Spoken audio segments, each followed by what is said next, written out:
Two, his supporters either don't believe in COVID or don't care about it. So they're not going to be afraid to go to the polls. You are going to have people who wouldn't support Trump, but who recognize the dangers of COVID and the fact that it's been handled so poorly, who aren't going to go to the polls and who aren't going to vote through mail-in ballots because there's already that seed of those aren't going to count or matter. So, I mean... all ballots matter. That's going to probably be... I don't think it's his rhetoric this time that will win the election. It's stupidity and the desire to destroy the country for several generations to come. Fair enough. Voting starts October 14th in Tennessee. Take advantage of that. Vote. Yeah. Actually, I think there's a lot more involvement in this election. I tried to get a little information from the Knox County Election Commission. I floated out the idea, are there any volunteer positions available, and they said they've already been filled. So I think there's a little more mobilization than usual this year, maybe a little more than previous years. I know when I voted in the primaries, my old people in the shack were still there, so I don't think they're afraid. Yeah. The old people aren't afraid. No, it was the same crew that's been there the last 8 times I voted, so. Southern old people are never afraid. Mm-mm. Well, real fast, I want to get your reaction, Sheila, because I nearly peed myself last week. P.O.R.C came in with the stories, and he came in with a story about a birthday card that his mother got from Train Ant. P.O.R.C. Well, yeah. I'll leave you to it. We're talking about how just the election and COVID, well, mostly COVID, is just kind of infecting every single topic of conversation now.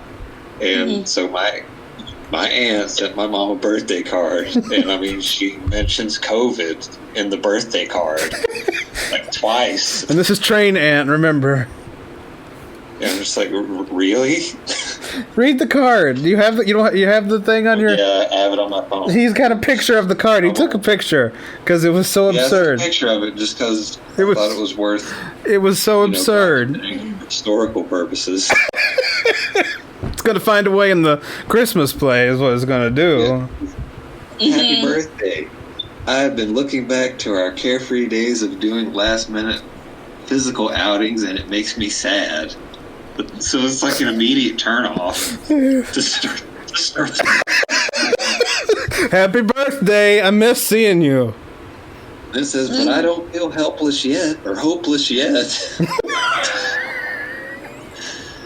Then she talks about my mom having another surgery. How does she talk about it? Is she like, this one will help you? Yeah, like, this will help you. You should have this surgery. It'll help. It's like, you should have this surgery. It'll be helpful to you. Happy birthday.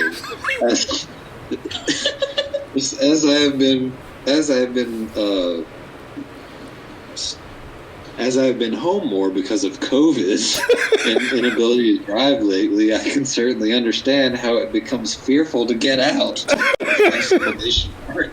Like, it's so scary to get out.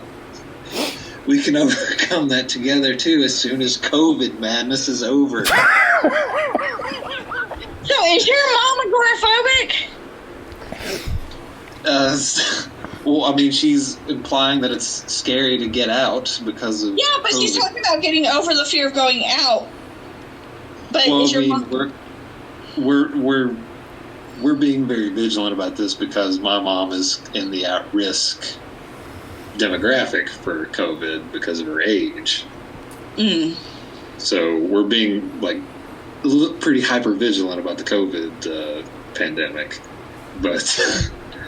That was a little overboard, to say the least. And the birthday card itself, I mean, the front of the card is like a little chihuahua with sunglasses on a beach. And I'm just like, you just packed all these nightmare scenarios into a birthday card. I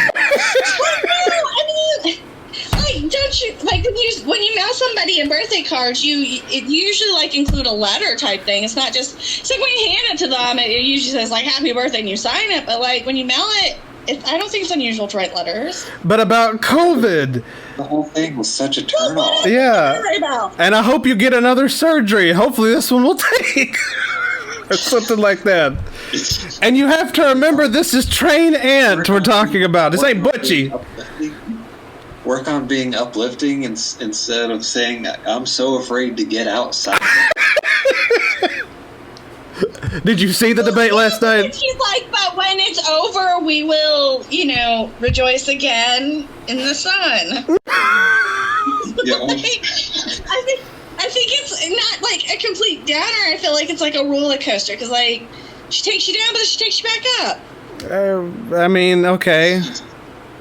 Yeah, but just the fact, just mentioning COVID in a birthday card. It's a bit of a downer, you have to admit. I feel like I would have written something like that, to be honest. Like I said in a birthday card, it's like, happy birthday, man, it really sucks. COVID sucks this year. But it'll get better, so let's look forward to next year. I felt such little comfort after that card. Yeah, that card just kind of eats away at the soul. It's not good times. I don't like that card. Burn that card. I just think that, she doesn't talk to your mom very often, and it was just a letter. I guess. I just read that. I was like, my God. I'm with P.O.R.C on this one. That was, oh my God. I mean, to me, it's just not weird, because I guess I've gotten, like birthday cards like that. So, because typically, it's like, in the birthday card, they would either write a letter on paper and, like, put that in with the birthday card and just do the sign for the birthday card, or they would write on the birthday card. But if they ever mention COVID and you getting surgeries? Well, I mean, I didn't have anybody alive who would mail me anything during COVID. But, like, I mean, you would get things like, okay, what makes me think of most is, like, the Christmas cards. Okay. Like, when people send out Christmas cards, and then they include, like, their family update.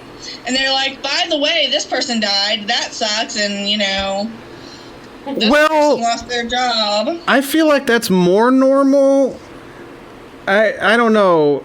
It's something about this letter just makes me know. It makes me know. No. You either have to accept all of them or none of them. I don't know. That's we can pick and choose. Yeah, we can choose. I'm with P.O.R.C. I think we can pick or choose that because that card sucks. We're just gonna leave it there because it does. It's bad card. Bad card, Train Ant. It was just very cold. Well, I mean, it was funny. So. I just think that she was being nice. Like, I don't know. She was hit by a train. Yeah, she was trying to be nice. She's always trying to just be nice. I mean, so do you think, like, not acknowledging the crappiness of the year would have been better? It's just, and now we would have, if she hadn't acknowledged any of the craziness, we would have been, like, laughing it up because Train Ant doesn't even realize, like, COVID's around. She just kind of overdid it. That's true, too. Like, she's like, happy birthday, and then spent the next 3 paragraphs talking about how bad 2020 is. And she's like, I think things will get better, one sentence.